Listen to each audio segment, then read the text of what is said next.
Hi అండి, welcome to Annapurni talks. ఇవాల్టి వీడియోలో చాలా టేస్టీగా చాలా డిఫరెంట్గా ఉండే చికెన్ ఫ్రై అయితే చేసి చూపిస్తానండి. తప్పకుండా ట్రై చేయండి, చాలా బాగుంటుంది. ఇప్పుడైతే ప్రాసెస్ చూసేద్దాం. నేనైతే 1 kg చికెన్ తీసుకున్నాను. శుభ్రంగా వాష్ చేసుకొని పక్కన పెట్టుకోవాలి.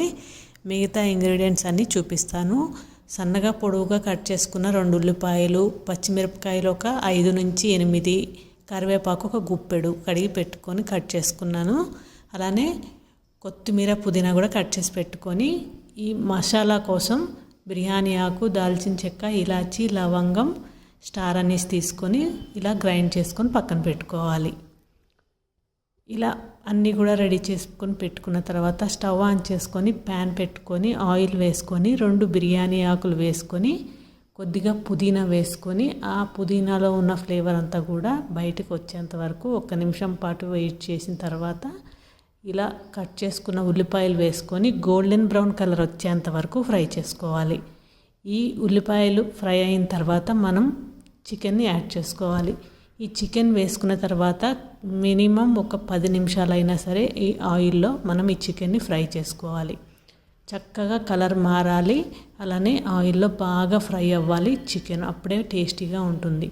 ఇలా మనం అంతా కూడా ఫ్రై చేసుకున్న తర్వాత దీంట్లోని మనం మిగతా ఇంగ్రీడియంట్స్ అన్నీ యాడ్ చేసుకుందాం. 1 by 1 యాడ్ చేసుకుంటూ వెళ్ళాలి.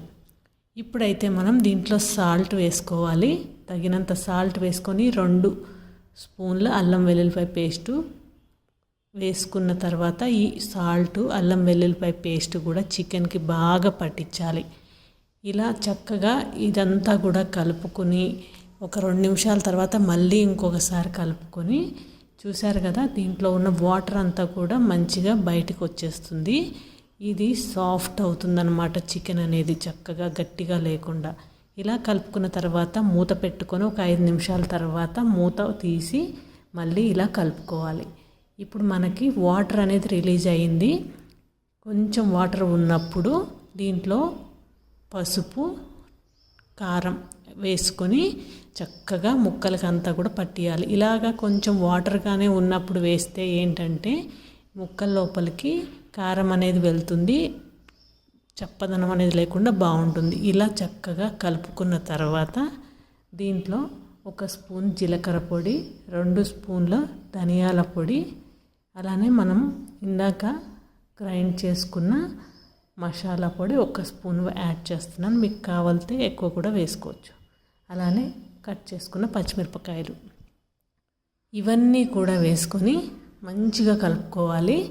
ఇలా ఒక 2 నిమిషాల పాటు కలుపుకున్న తర్వాత గుప్పెడు కరివేపాకు, ఇంకొంచెం పుదీనా వేసుకొని ఒక నిమ్మరసం మొత్తం కూడా పిండేసుకోవాలి. 1 నిమ్మకాయ లేదా ఒక హాఫ్ చెక్క మీకు నచ్చినంత పిండుకోండి.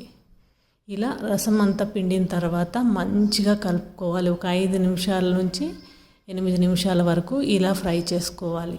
ఇలా ఫ్రై చేసుకున్న తర్వాత దీంట్లో చివర్లో కొత్తిమీర వేసుకొని స్టవ్ ఆఫ్ చేసేసుకుంటే మన యమ్మీ చికెన్ ఫ్రై అయితే రెడీ అయిపోతుంది. సూపర్ టేస్టీగా ఉంటుంది. వీడియో నచ్చితే లైక్ చేయండి.